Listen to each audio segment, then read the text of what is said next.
Il y aura des apéros ce week-end. Apéro, effectivement, on vit vraiment à l'heure espagnole, nous pour le coup à Moggio, donc vraiment une grande fête qui démarre vendredi soir. C'est la Romeria à Moggio Carnon, vendredi, samedi, dimanche. Est-ce que c'est une sorte de feria, la Romeria? Non, c'est pas tout à fait une feria parce que on souhaite vraiment garder l'authenticité espagnole, donc le flamenco, les sévillanes, des manifestations tauromachiques aussi, mais vraiment dans une authenticité espagnole qui est revendiquée par la ville.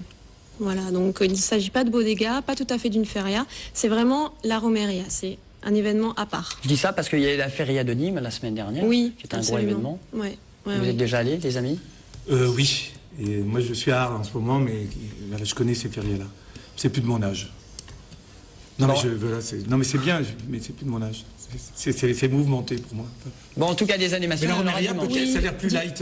Disons que la Romeria, c'est vraiment un climat plus familial. Donc, on peut vraiment y aller en famille, profiter des apéros, mais pas seulement, hein, de toutes les animations sur le podium, des manifestations tauromachiques, une belle corrida avec une très très belle affiche cette année. Donc, Juan Bautista et Thomas Dufaux avec un mano à mano, vraiment, qui va être, on l'espère, de toute beauté. Donc, voilà. Vraiment. Alors, c'est samedi, dimanche. Il y a beaucoup d'animations, plus le dimanche d'ailleurs, le côté festif. Le côté dès 9h du matin, oui, les costumés andalous.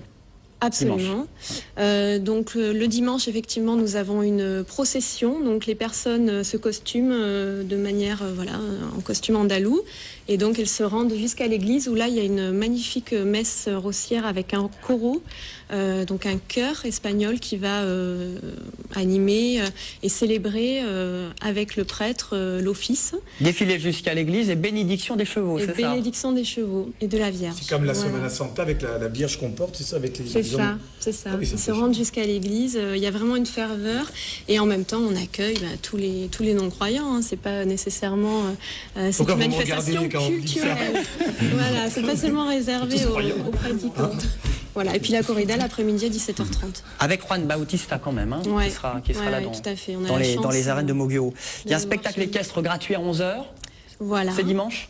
Oui, tout à fait. Et puis le samedi également, un bolsine le matin et une bessérade l'après-midi. Donc voilà, il y en a vraiment pour tous les goûts au niveau des amateurs de tauromachie. Et puis pas seulement, parce que c'est également une ambiance espagnole, puisque vous connaissez les liens de Moggio avec l'Espagne. Hein.